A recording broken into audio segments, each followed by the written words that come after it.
Hi everybody.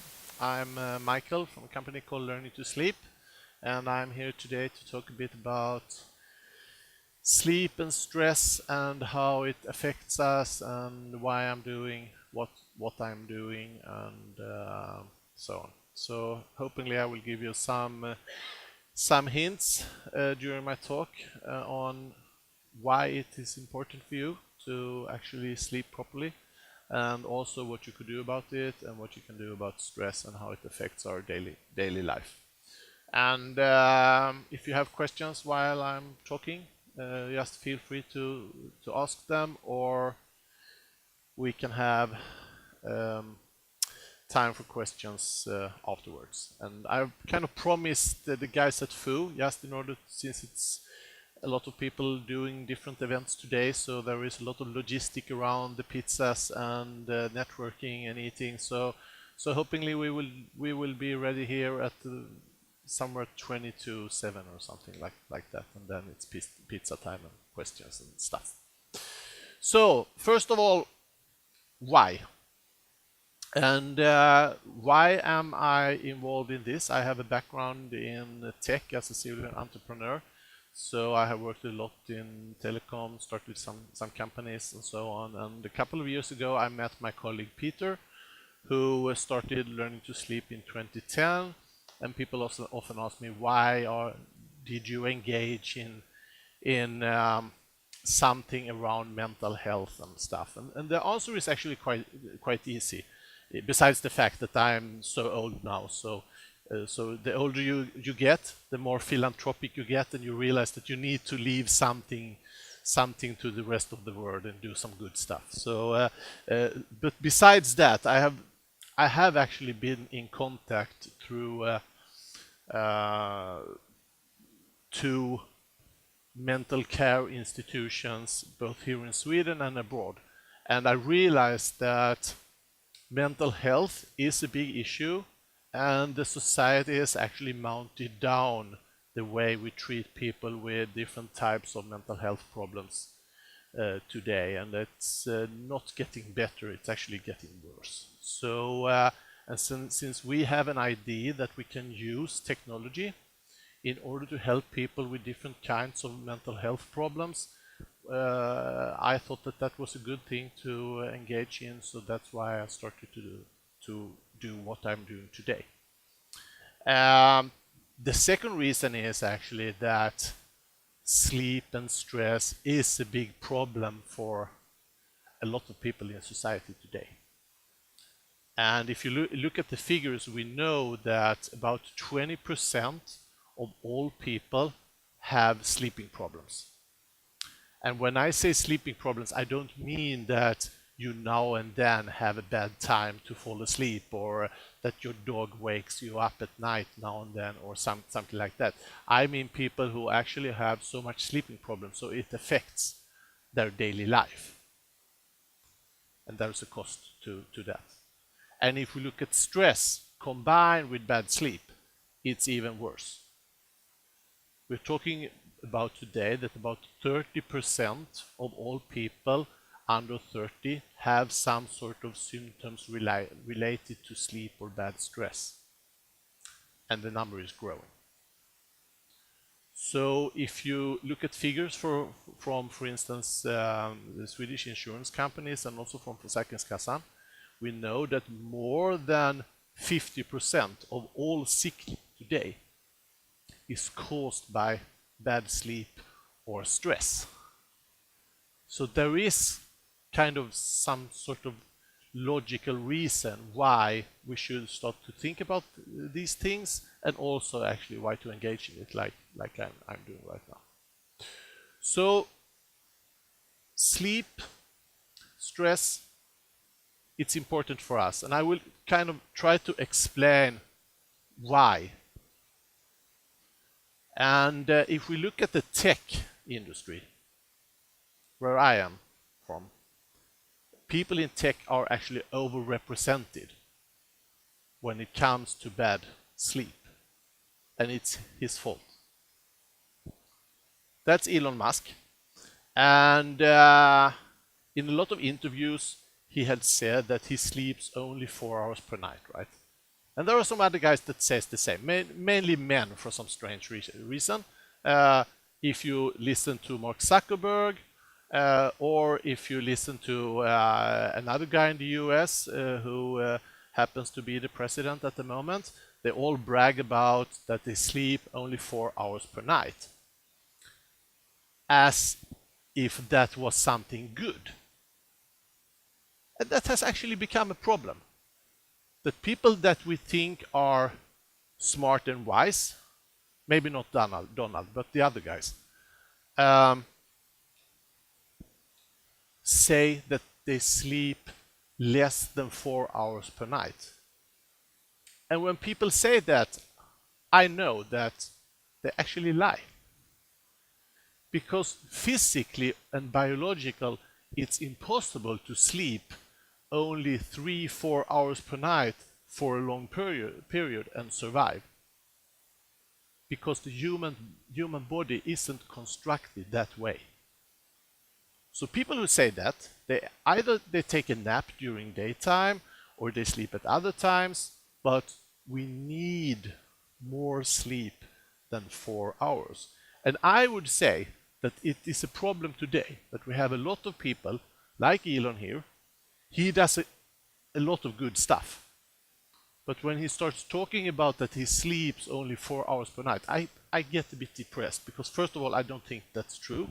And secondly, I know that a lot of people who kind of look up to these people think that, oh, yeah, why should I sleep? That sounds crazy, right? And the bad thing is that sleep costs so much, both for us as individuals and for the society. And I will come back to that. So instead of looking at guys like Elon when it comes to sleep, we should look at guys like him instead. This is a Navy SEAL, and of course they travel around the world and kill people, and that's a bad thing. I want to emphasize that. So don't start doing that. But they also know how to sleep. Last summer I was in San Diego, and I rented a room at a really nice couple through Airbnb. And the week before I came to San Diego, they actually sent me some questions over email that you normally don't get when you hire from Airbnb. Like, have you been to the Middle East recently, and are you really a Swedish citizen and born in Sweden? And I couldn't really figure out why until I came. And you know how it is when you are living in someone else's apartment, and they say, yeah, yes, take what you want from the cupboards, and I normally do that. So I was trying to find some glasses, and of course, while I was looking for glasses, I found these really, really cool Navy SEAL glasses, right? So I said to my wife, oh, now I know why he asked me all those questions. I said to my wife, because he's a Navy SEAL. And she was like, come on, you can buy those glasses in every souvenir shop here in San Diego. So of course he's not. And I said, I'm sure. So the other night I was having a beer with Brian and his lovely fiancée, and we were talking about stuff, and I figured out that he was actually a Navy SEAL, and he was also Special Forces. So you know, these are the guys that goes to somewhere and kill Osama bin Laden and stuff like that. And I'm not promoting that. But when he asked me what I did, I started to tell him that I work at a company called LearningToSleep. We help people to sleep. And he told me that they actually get sleep training when they're Navy SEALs, because they understand that if you're going to make a decision on a fraction of a second, and that decision is actually about if you're going to kill somebody or not, you need to be really, really bright in your head, right?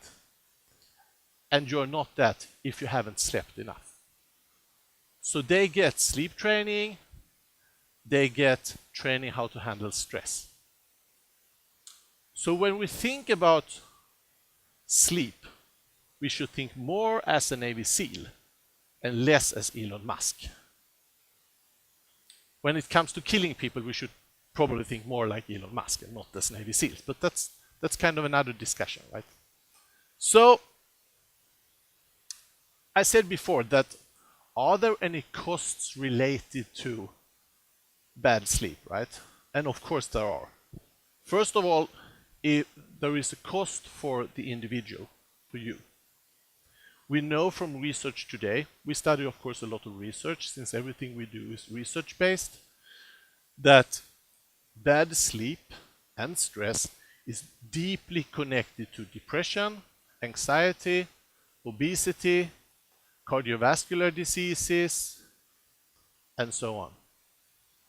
So we have a lot of diseases in the society that we talk about today as lifestyle diseases that are actually connected to bad sleep and stress.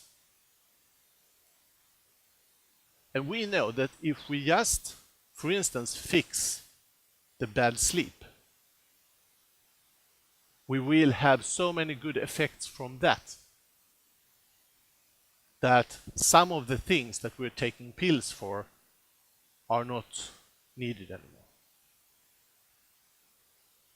So there is a cost to, of course, for the individual.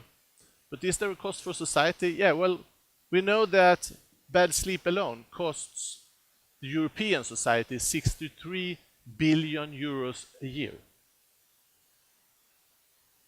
And what type of cost is that? Well, of course, there's a cost for sick leave. People go home when they are sick. That's nothing strange with that. And sick leave is today, as we know, about 50% of that is caused by bad sleep and stress. But there is an even higher cost, and that is sick presence. You know how it is? You haven't been sleeping very well for 1 week. Do you stay at home on the Friday? No, you still go to work because well, I'm not feeling that well, but I'm kind of a bit sleepy, so I will go to work anyway.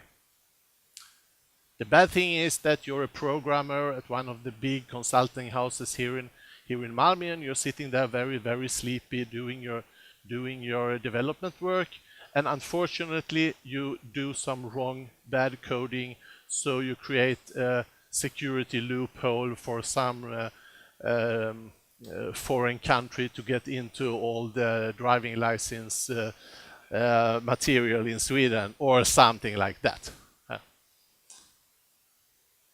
That is the big cost. Mistakes that we do when we are not alert. And those mistakes cost huge amount of money.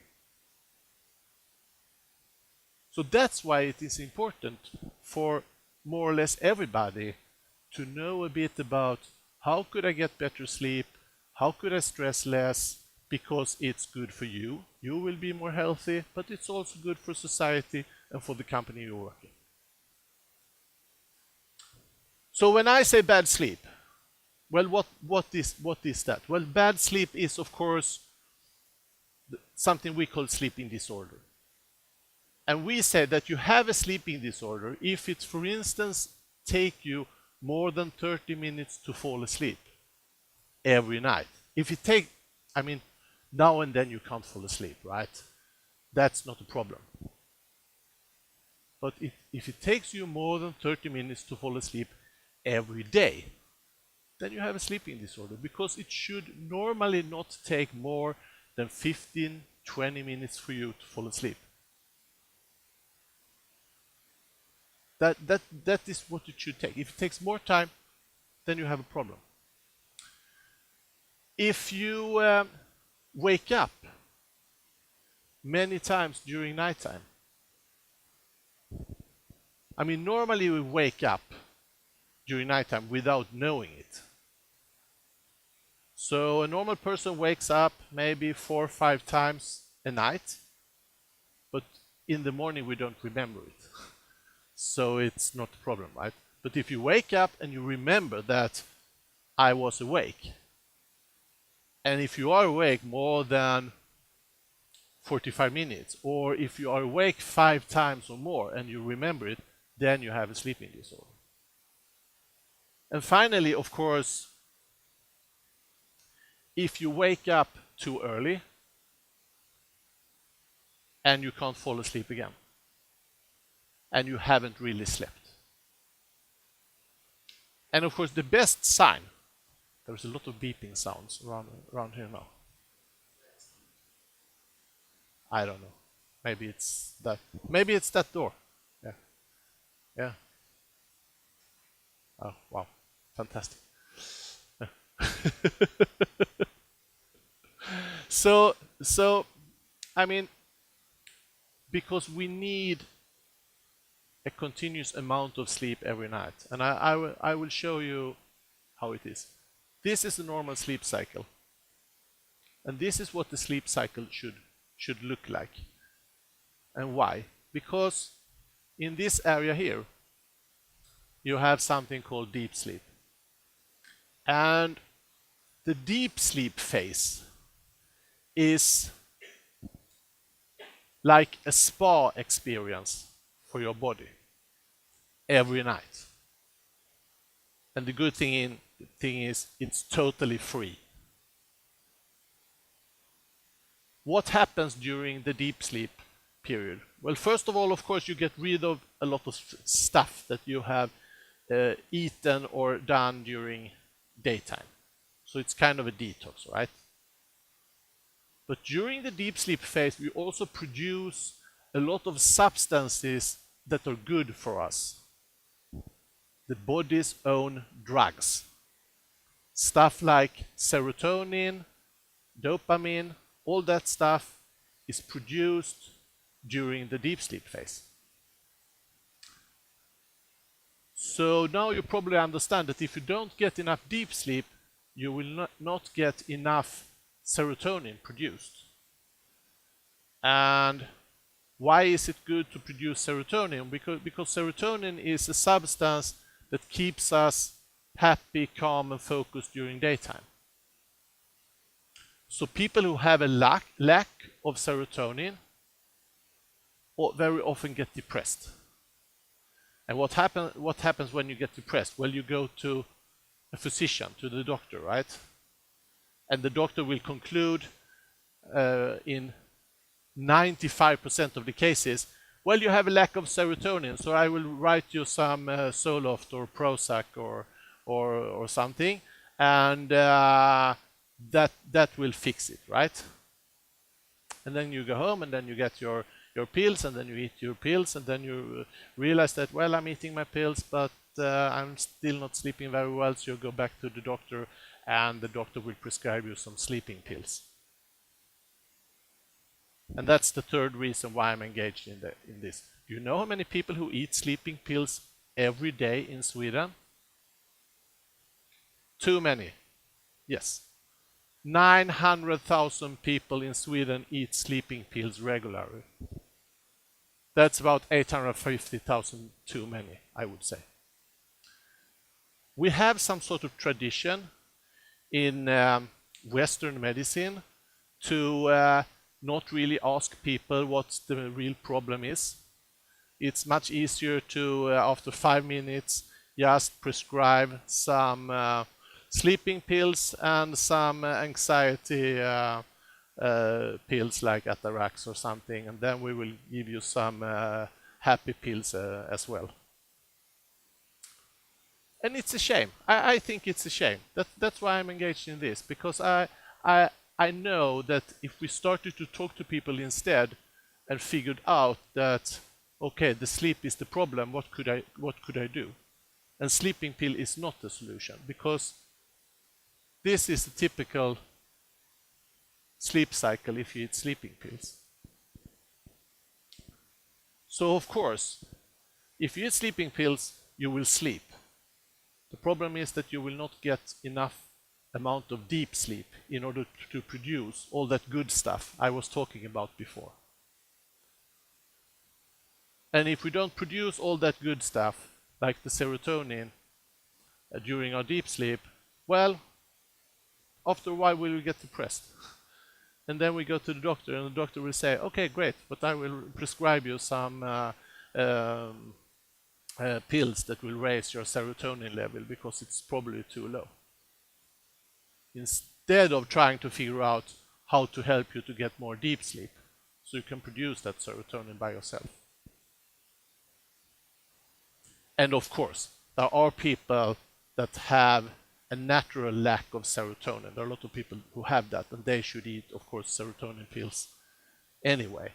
But a lot of people actually do it without thinking about when is it produced and has it something to do with sleep. And when we treat patients, we have also asked a lot of our patients who get better sleep what happens with the depression. And about 60% of those that we have treated with our sleep improvement program also got less depressed. So we know, and a lot of research shows today, that if you have a good night's sleep, it will affect also your depression or anxiety if you suffer from that. So I said that this is typical what happens when you have a sleeping pill, because what happens is that you fall asleep very fast and then you go down to a very deep sleep. And the body is very smart and the brain is very smart. So the brain will think that, okay, since I was in this really deep sleep, I don't need to sleep that much. So it will just throw you up again. And then you will never go back to the real deep sleep again. So sleeping patterns are important, and that's why I'm saying that people who sleep, because in order to get, we need about 3 hours of deep sleep every night in order to produce all those good things. And in order to get 3 hours of deep sleep, we probably need 6 to 8 hours of normal sleep. That's why it is important to sleep more than those 4 hours, because if you only sleep 4 hours, you will not get that amount of deep sleep that you need in order to feel well the next day.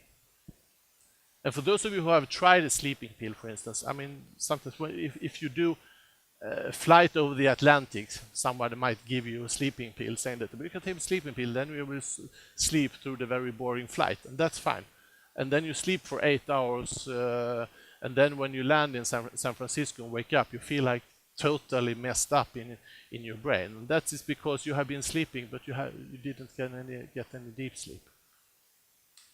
So it's okay to get rid of a boring flight, but it's not okay to get the amount of deep sleep that you need in order to feel well. Then I mentioned stress. Okay, sorry. Yeah.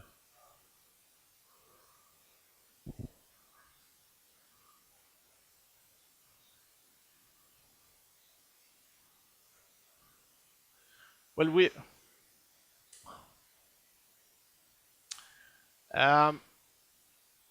probably, because there are a lot of theories around that. I mean, normal sleep, we sleep in these kind of 80-90-minute cycles where we go down to deep sleep and then we go up to light to sleep again and down to deep sleep and up to light to sleep again.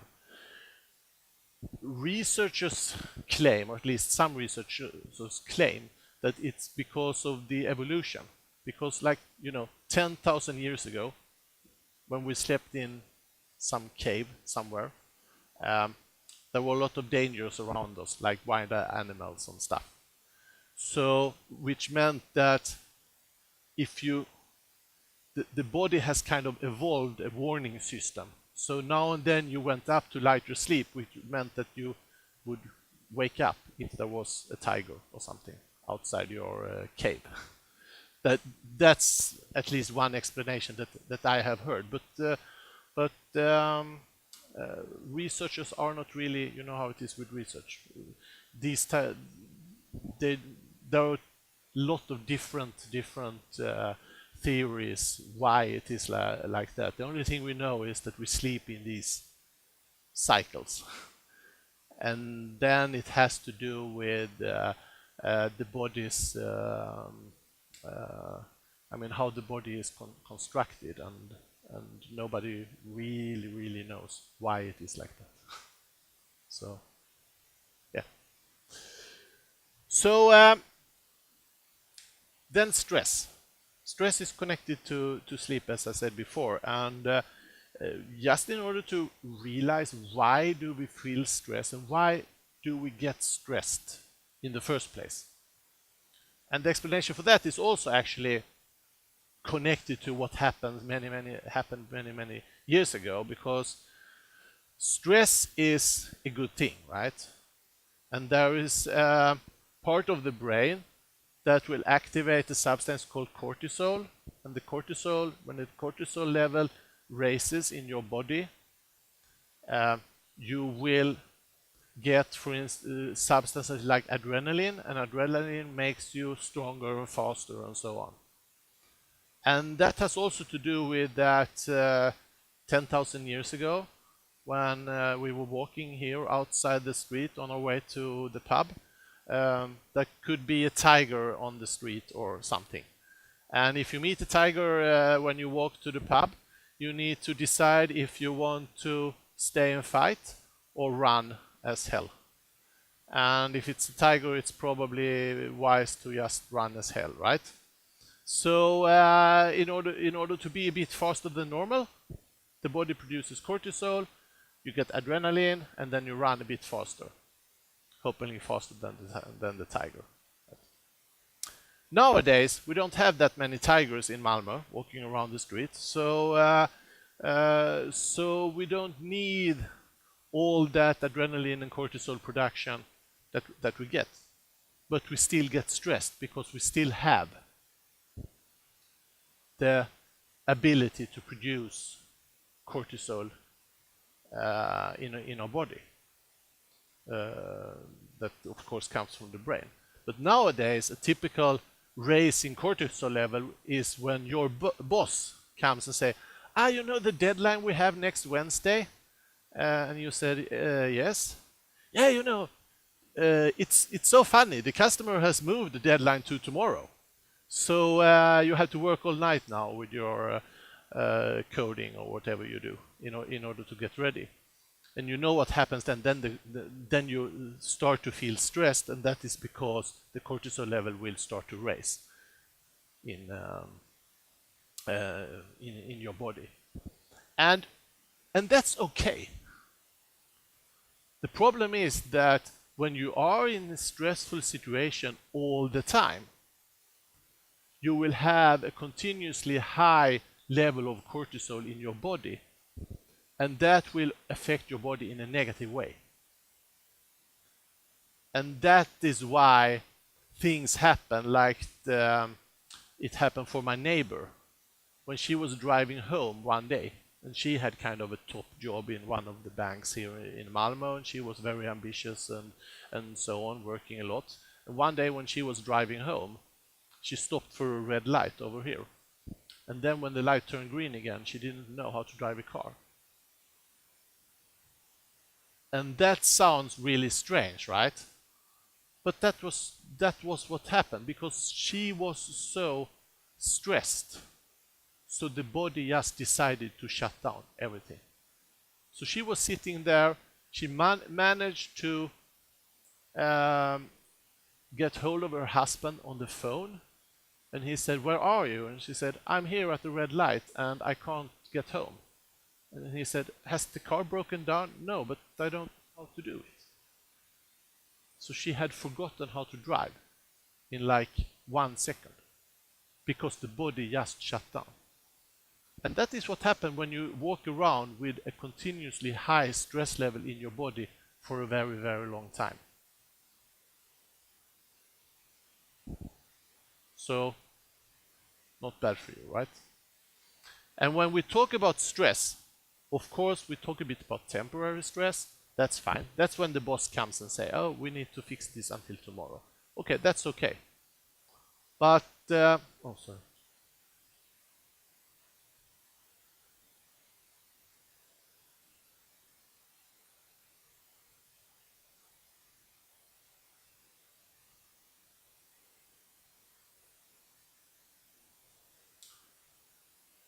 If your boss comes every day, and tells you that they have moved the deadlines, you will get something called prolonged stress. And that's the thing that is not good for you. And what are signs of stress when it comes to that point that it could be bad for you? And I will show you a list now. And you know how it is when you do these tests on Facebook. You say, oh, this is a funny test. Oh, do I have a happy marriage? And then you do the test and you tick in all the boxes and realize, oh shit, I need to get a divorce or something. So this is just a list, right? So you shouldn't sit here and say, okay, that's me, that's me, that's me, that's me, because then you will all get depressed, and I don't want that. So just look at this as signs that you should think about, right? So first of all, if you feel heartaches, for instance, or headaches very, very often, that could be a sign of too much stress. I heard an interview of a Swedish singer the other day, and she told them that she had been walking around for 2 years with heartache, and she thought she had a heart failure. So she went to like 10 different doctors, and they did all that measurement stuff that you do when you say you have a heartache, and they couldn't find anything. And then after like 2 years, somebody said, but have you talked to a psychologist maybe? And she figured out that she was actually working too much. It is a very clear sign. A lot of heartaches, headaches, dizziness, it's due to too much stress. If you start to forget things, I mean, not the normal thing. You have forgotten where you have put your keys last night, so you try to find them out in the morning. That's something that more or less everybody does. So maybe that's natural. But if you forget things all the time and you start to forget people's names and stuff like that, it's a very clear sign that you are a bit too stressed. If you feel less passion with your partners or your partner, and you, for instance, replace that with candy from the candy store instead, that's a very clear sign of stress. Because what happens when we have a high stress level in our body is that the functions in our brain that normally produces passion for our partner, they get pressed down and replaced by cravings for sweets. So and there are a lot of research around that. You can Google that if you want. If you don't sleep very well, of course, a sign of stress. If you take pills to fall asleep or other substances, normal sign of stress. Or if you feel tired all the time. The best way of knowing that you have a sleeping problem or stress problem is actually just to listen to your body. And of course, I can see that some of you think, I feel like that and I feel like that. I mean, I said in me, this is just a list. But just be aware of the signs. That was like the not so good thing. The good thing is that there are some things that you could actually do about it. And some of the things we can do are really, really simple. So 5 hints for what you could do. First of all, when you work, try to take regular breaks. And I know how it is. When you do lunch break, normally you have lunch with your colleagues. And what do you do during the lunch break with your colleagues? Well, you talk about work because they are your colleagues, right? So a good thing to do is once in a while to have lunch alone and just reflect. Because The brain is really, really smart. And if we just now and then take a real break for the brain and do something totally different from what we normally do, the brain will actually take that as a real relaxation. So take breaks.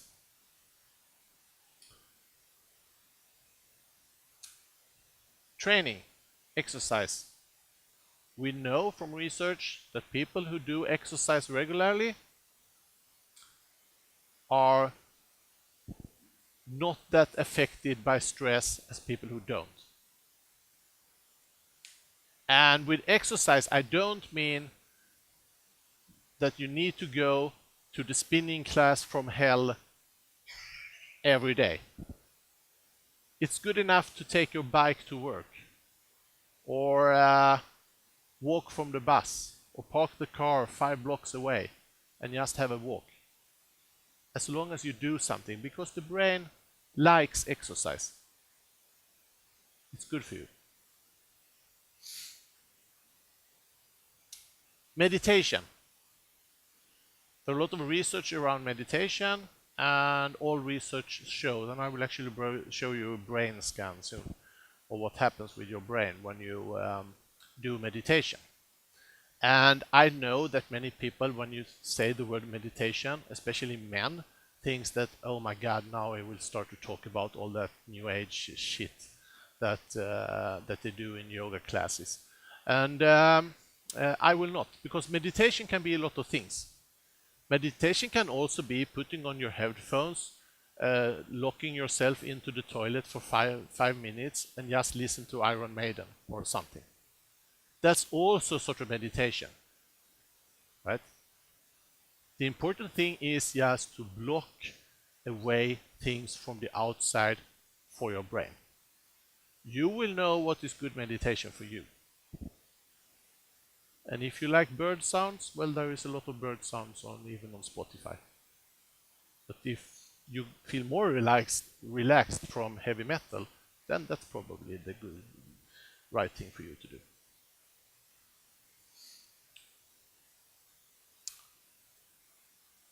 Recovery activities.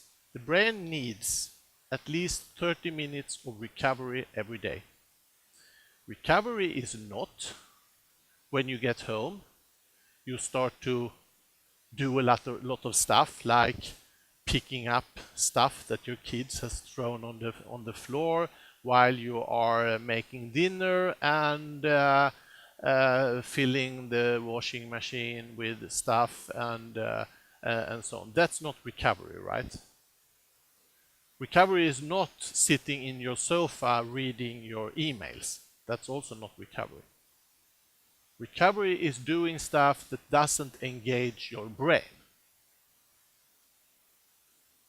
A good example of that is to watch stupid TV programs. So watching a thriller series or a documentary is probably not recovery, because then you watch a documentary about the environment and then you will get upset because everything is going to hell. So that is bad. Watching How I Met Your Mother or Big Bang Theory or something totally stupid that you can watch and not really get engaged, that's recovery for the brain.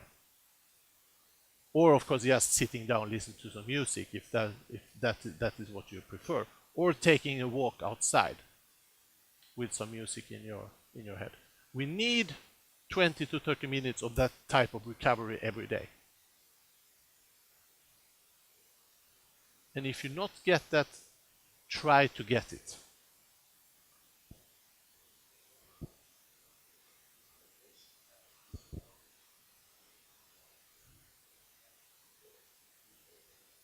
Yeah. Yeah. I mean, normally what we mean with meditation is, of course, that you sit down and you try to totally shut down the brain by listening to white noise or some birds singing or something like that.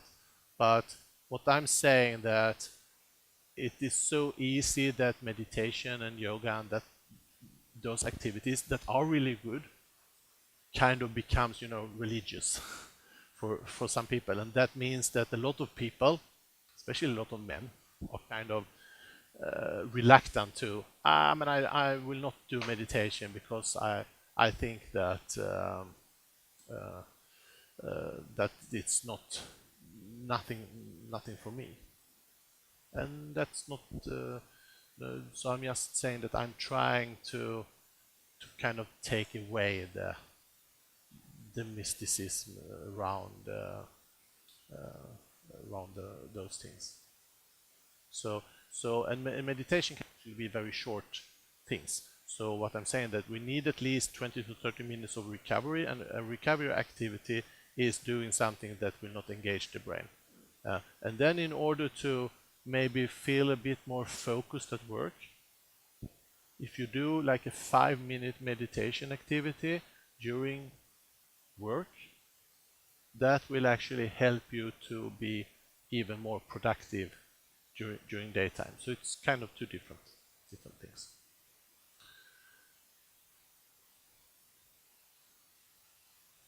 And the last thing, we tend to worry a lot about stuff that we actually don't need to worry about. So a very good exercise is that every time you start to worry about something, you should write it down. And then just save it for a couple of weeks. And then you take it up again and you read what you worried about. And I promise you that 8 times out of 10, you worry about things that are not really true threats. They're false threats. I mean, we can of course worry about that somebody will throw a bomb here at Media Evolution, right? But it's not very likely to happen.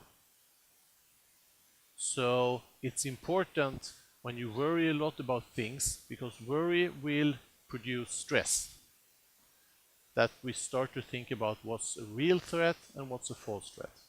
And we tend to worry more about false threats than threats that are for real. You get me? Yeah. And it's like with stress, right? A lot of people tell me that, but I only have positive stress. Right? And positive stress, that's a word that we have invented. Just because we want to tell ourselves that no, but I'm not stressing because it's all positive. I wake up in the morning and I do some yoga because all my friends does some yoga and I need to Instagram that, and that's only positive. And then I wake up the kids and I do breakfast, new photo on Instagram, and that's only positive. And then I take the kids to school, and then I go to work, and I love my work, so I need to Instagram that. And then, but it's only positive. And then I get home, and then I go to gym class, and then I make dinner, and of course we do some more Instagramming on that. And then I need to binge watch some TV series because I'm getting behind of Breaking Bad or something, so I need to watch like 10 episodes of that, and then I go to sleep. But before I go to sleep, I also need to do some more yoga because I know that's good. And that's not the way, and all of that is actually nice things to do, right? But it's still stress. Because the body can't differ between positive and negative stress, because there is no such word. Stress is stress. And we tend to fill our days with too much stuff. And that's why we're getting tired. So try to think about that next time when you book a yoga class at 6 o'clock in the morning. Maybe it's not the smartest thing to do. So just to show you this is a brain scan we found what happens in the brain after meditation, and here we have a very, very active brain, right? A lot of activity going around, and then this is after 10 minutes of just trying to shut everything out from your body. So it does work. It does affect your brain. And I think that everybody can understand that if you're working a lot and it's 2 o'clock nowadays and you still have some stuff to do and you really need to focus, it's really, really good for you to get from this to this, and then you can start to refocus again. It will help you to increase your productivity. Okay, so sleep then. It's the same with sleep as with stress. I mean, we talk about temporary sleep problems and we talk about severe sleeping problems. And what I'm talking about is, of course, people who have severe sleeping problems. We now and then have temporary sleep problems, and that's, I mean, that's the way it is. And most people actually can handle that. So, what are early signs? It takes a long time for you to fall asleep. I said before, it should take only like 15 minutes for you to fall asleep. If it takes longer time, then I think you should start to think about what to do with your sleep. You wake up at night. Maybe you can't fall asleep again. You start to worry about stuff. You take pills in order to fall asleep, to relax. You get worried about your sleep. We meet a lot of patients who actually start to worry about getting to bed at 3 o'clock in the afternoon, because they know that they can't sleep during nighttime. And then you of course have a problem. Sweets. You try to regain sleep during weekends. People often ask us, can I regain sleep? I didn't sleep well last night. Can I regain it today? And the good thing is that yes, you can. Today. But you can't regain bad sleep from yesterday on Saturday. We need the 3 hours of deep sleep every night. Last night maybe I only got 1.5. That's okay. I can sleep some more tonight and I will be fine. The body will have a new spa experience this night. But if I get only 1 hour of deep sleep every night during the week, I can't get 6 hours of deep sleep in the weekend and think that I have fixed it. So if we start to try to regain sleep during the weekends, then we probably have a sleeping problem. Sorry.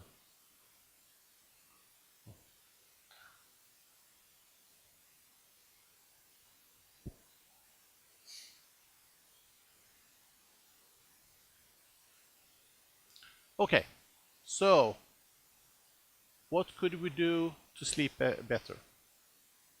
The good thing is that this is not rocket science. This is very, very simple things. And most people say, yeah, but that's just common sense, Micael. And I say, yes, it is. But still we don't follow it, right? So first of all, keep regular sleep times. I'm sure that some of you have children. And what do we do with the children when they're small? We tell them, it's 7 o'clock now, you should go to bed. Or it's 8 o'clock now, you should go to bed now. And then we read them a fairy tale and then we put them to bed.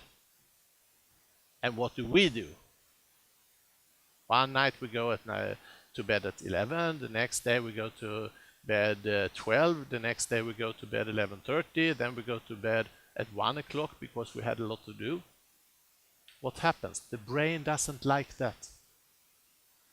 The brain likes when we do the same thing every night. Why? It's a programming thing.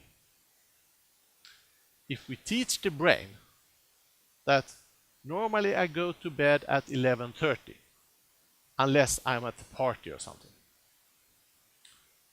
the brain will automatically start to put us in sleep mode at around 11. Because it knows that 11:30 it's bedtime. And that's a very good thing, because the brain produces a substance called melatonin, And melatonin is the substance that makes us sleepy and also helps us to fall asleep. And if we go to bed at the same time every night, the brain will start to produce that melatonin around 15, 20, 30 minutes before bedtime. And it will make us sleepy, and it will make us fall asleep faster. And that's what most people want. So try to keep regular bedtimes.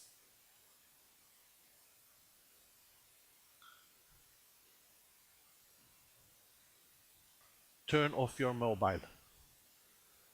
That's the easiest thing to do, right?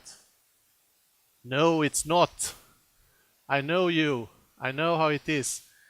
You bring your phone to your bed, and then people say you shouldn't have your phone in your bed, and they say, no, but I have this new smartphone.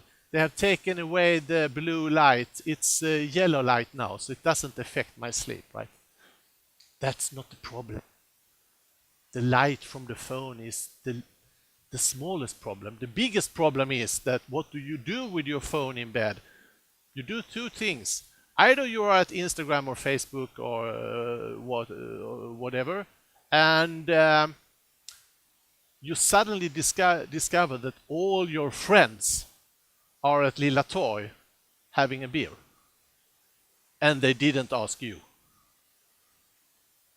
So the same thing happens to you that happens to my wife. She's like, oh, they're at Lilla Toy having beers and they didn't invite me. They hate me. I have no friends. And then she starts all this discussion about which means that she will not only keep herself awake, she will keep me awake as well. So I mean, it starts a lot of processes when we look at Facebook in the night. Or, even worse, you are about to shut off your phone and then you say, oh, I got an email. How nice. Let's see. Yeah. People have a tendency to write fuck you emails at 11:30 in the night. Right? So you open your mail and you say, oh, hi, this is Ben from Pentagon. The latest code you send me caused a security breach in our system. We hate you. Try to go to sleep after that, right? So no, you shouldn't use your phone before bedtime because it will start all those processes in your brain. Don't do it. If you don't fall asleep after 20 minutes, go up. Why? It's about programming your brain. Your brain should know that your bed has a purpose, and that purpose is to sleep and maybe one more thing. I will leave that to your imagination. But that's the two things you should do in bed. Some people can read a book, that's fine. But your brain, if your brain starts to associate your bed with you laying awake in your bed, trying to fall asleep, your brain will be programmed to think that it's okay to be in bed and do a lot of other stuff. So it will actually help you if you try to avoid doing other. So if you can't fall asleep, go up.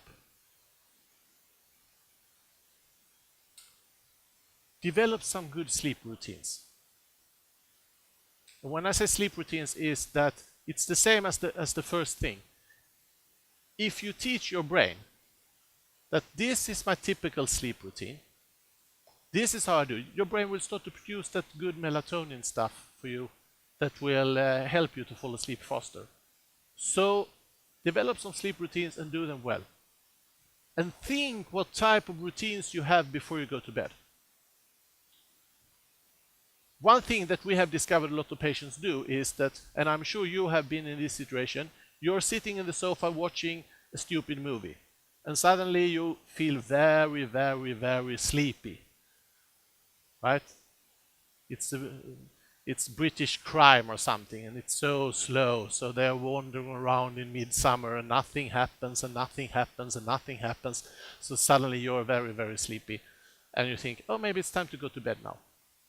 the body has gone into sleep mode. It has produced all this melatonin, right?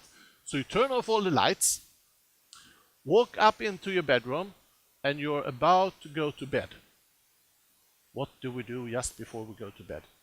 We go into the bathroom to brush our teeth. What type of room is your bathroom? It's the brightest room in the house, right? And melatonin is really, really light sensitive. So what you do is you go into the bathroom, you take up your toothbrush and you turn on the light, and it's like 10,000 lumen super trooper right into your brain.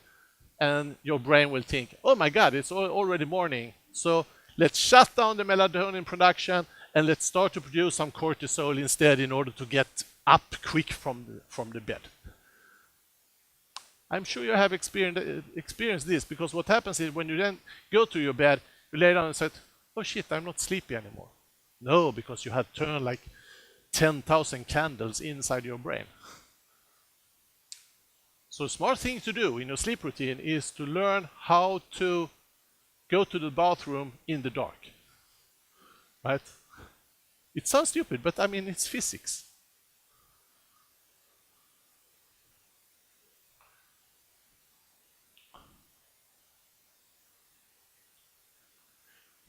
Yeah.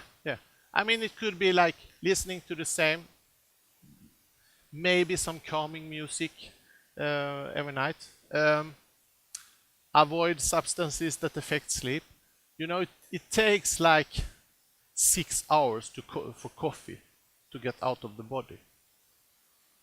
Which means that if you want to drink coffee, if you know that you're affected by coffee, you should avoid drinking coffee after 5 o'clock if you go to bed at like 11, 12.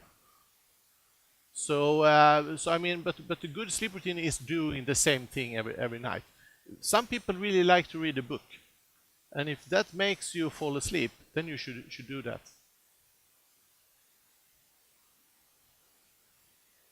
So I have some more. I will show you later. There is actually a list I will give you later on different types of sleep routines that you could do, or you can download. I will show you. So what do anybody know anything about time? Oh, but that's great. Oh, okay, good. Then we are about to round this up.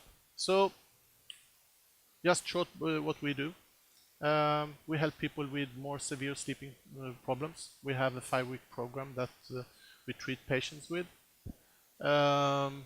It's of course based on research. Everything we do is research based and evidence based. We have treated almost 800 patients here in Sweden.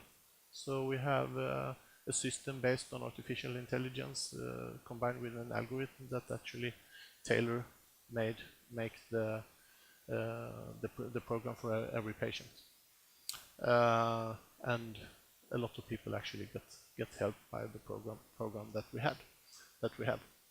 You can read more about that on our homepage if you want. But for those of you who want to have some more inspiration, and a lot of you have probably forgotten what I have told you now. We have 2 apps on App Store. They are free for you to download. One of them is called, if you are English speaking, you could just search for Learning to Sleep, and you will get an app called Sleep, Better Sleep with CBT. It's in English. With a lot of the stuff that I have told you, there are some exercises and some meditative exercises you can do. And there are no hidden costs and no in-app purchases and stuff. Or if you speak Swedish, you could download our other app called Mindsum, which is more or less the same thing, but in Swedish. So for those of you who are Swedish speaking, you should download the Mindsum stuff. It's a bit more updated now. So just to conclude, when it comes to sleep, avoid being like Elon. Be more like a Navy SEAL. But don't kill people, of course. Thank you.